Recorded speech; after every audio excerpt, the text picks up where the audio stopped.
If you grew up in this country in the 1950s, 60s, or 70s, there was a Black & Decker tool somewhere in your house. Maybe a drill in a canvas bag on the garage shelf. Maybe a circular saw under the workbench with a fraying cord your father kept meaning to replace.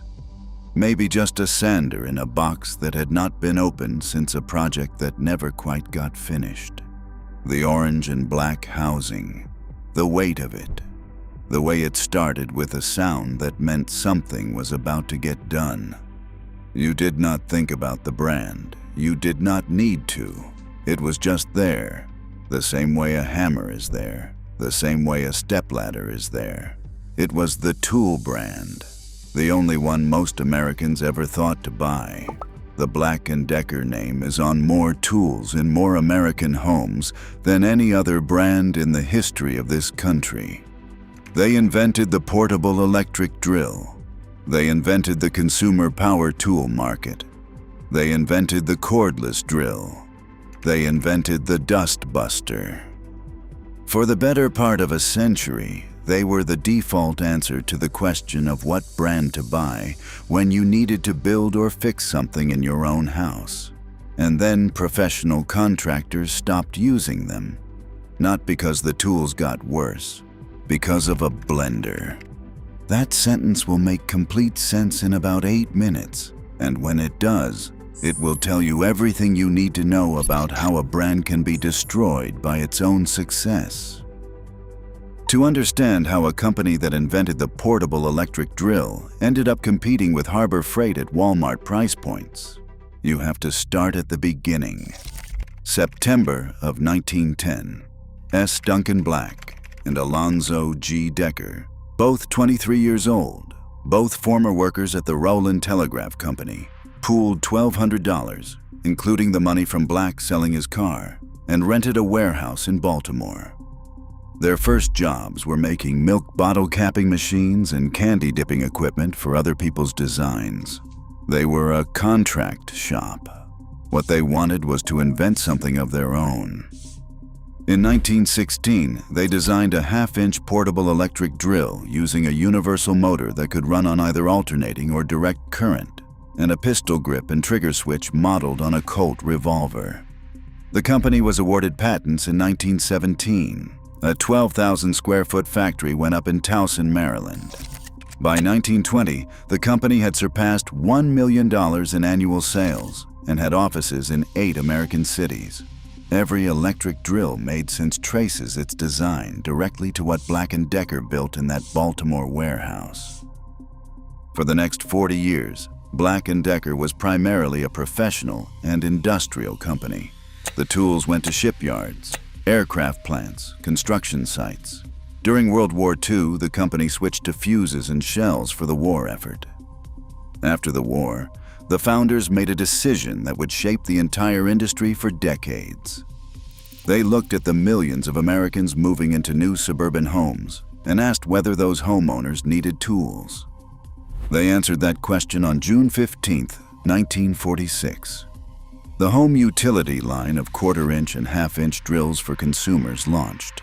In the first 5 years, they sold 1 million drills. In 1949, circular saws followed. In 1953, a finishing sander and a jigsaw. In 1957, the first electric outdoor tools designed specifically for homeowners, lawn edgers, hedge trimmers.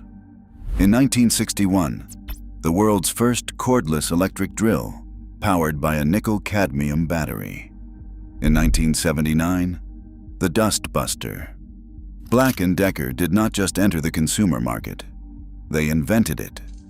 There was no consumer power tool market before Black & Decker decided to create one. And that is precisely where the trouble started.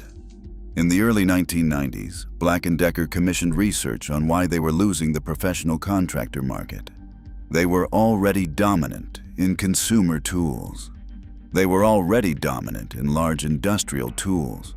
But the middle market, small and medium contractors who bought tools with their own money, used them every day, and replaced them regularly, was slipping away. Makita had identified that segment in the late 1970s and had spent a decade building loyalty in it. Black & Decker's share of the tradesman segment had fallen to 9%. 9% for the company that invented the portable electric drill. The research team went to construction sites and hardware stores and asked contractors what they thought of Black & Decker tools.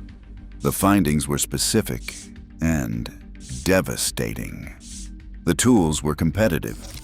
In several categories, the tools were better than the competition, but the contractors would not use them. They would not be seen with them on a job site. A hardware distributor named David S. Myers put the problem in a single sentence that became a case study in business schools for 30 years. He said, "They want the most macho brand name out on the work site. They don't want the same brand as their blender." That sentence is not a joke. It is a precise description of what 70 years of serving the consumer market had done to one of the most technically capable manufacturing companies in the United States. The same company that had built tools for the Apollo space program. Yes, Black & Decker designed the cordless rotary hammer drill used on the lunar surface to extract rock samples.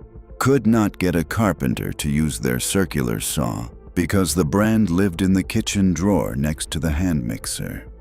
The tool had not changed. The brand had changed. And you cannot unsee a brand once the market has decided what it means. The solution was elegant and brutal in equal measure. Black & Decker already owned the DeWalt name, having acquired the company in 1960. DeWalt was recognized by 70% of professional tradespeople in surveys, but associated with old stationary radial arm saws rather than consumer products. Nobody's wife owned a DeWalt. Nobody's mother had a DeWalt under the sink. It was a clean name, and a clean name was exactly what was needed. In 1992, Black & Decker took its existing professional tool line. The tools the research had shown were technically competitive, painted them yellow, renamed them DeWalt, guaranteed 48-hour service center repairs, and relaunched them as a dedicated professional brand. The professional power tool market share rose from 8% in 1991 to more than 40% by 1995. The DeWalt relaunch is one of the fastest brand turnarounds in U.S. manufacturing history and is now a standard case study in what is taught as the Acura concept. The same strategy Honda used to enter the luxury car market without putting the Honda name on the car. The DeWalt relaunch worked. That is the first thing to say about it. It worked completely. DeWalt became the dominant professional cordless platform in American construction and is today the flagship brand of Stanley Black & Decker, the world's largest tool and storage manufacturer. But the strategy succeeded by permanently completing something that the consumer pivot had begun. By solving the professional market problem through a different brand, Black & Decker officially surrendered the professional tier of its own name forever. You cannot relaunch as consumer and then relaunch back to professional. The market had decided what Black & Decker meant, and the 1992 decision ratified that verdict. The brand that had built tools for the moon landed permanently on the shelf next to the toaster. When Stanley Black & Decker published its official brand positioning chart in 2023, Black & Decker was anchored in the consumer and DIY segment at the opening price point. Not the middle tier. Not the tradesman tier. The opening price point. The same position occupied by whatever the cheapest option is at the store. DeWalt was positioned at the professional tier. The two brands, which were once the same brand, now occupy opposite ends of the same company's portfolio as if they had never been connected. Most people who own a DeWalt drill have no idea it is made by the same company that makes the Black & Decker drill sitting in their parents' kitchen drawer. That is not a coincidence. That is the strategy working exactly as it was designed to work. The company that S. Duncan Black and Alonzo Decker built in a Baltimore warehouse in 1910 with $1,200 in a car sale invented the portable electric drill. invented the consumer power tool market, built tools for the moon, and then drifted so successfully into the homes of American consumers that professionals stopped wanting anything to do with the name. The fix made DeWalt one of the most powerful professional brands in the world. And it made Black & Decker the brand that professionals don't want to be seen using. Both of those things are true. They are the same decision. If this changed how you think about the brands you reach for and why, subscribe. These stories are hiding in every tool aisle in every store in the country, and most of them are more interesting than they look.